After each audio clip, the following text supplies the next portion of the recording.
Hello guys আজকের তরকারি তো দেখতে আসুন কি এটা দুলদুল দিয়া হাঁসের আন্ডা দিয়া দেখেন কিভাবে তরকারিটা বানছে।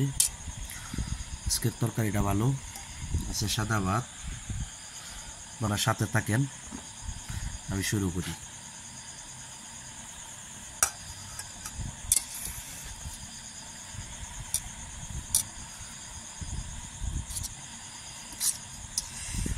দেখেন কি ভিউ সানের, আপনারা খায়া বলবো কি রকম স্বাদ হয়েছে।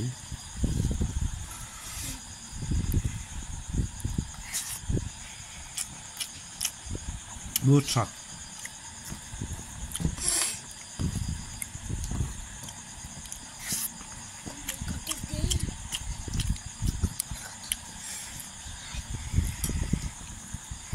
হাঁসের আন্ডার কুসুম,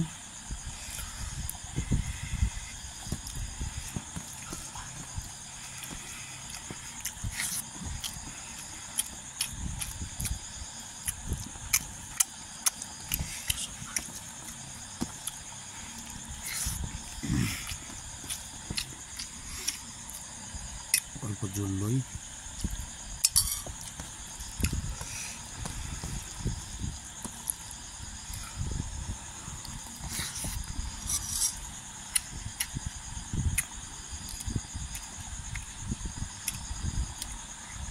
দেখুন কুসুম, হাঁসের আন্ডার কুসুম কিরম হলুদ লাগান লাগে দেখা যায়।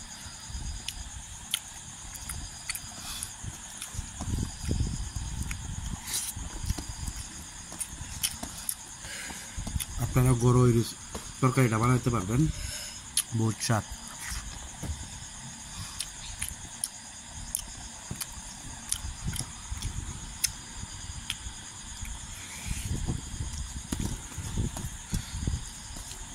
গরম ট্রাই করেন, দুলদুল দিয়া হাঁসের ডিম দিয়া সিদ্ধ করে এই তরকারিটা বানান, বহুত টেস্টি, বহুত স্বাদ।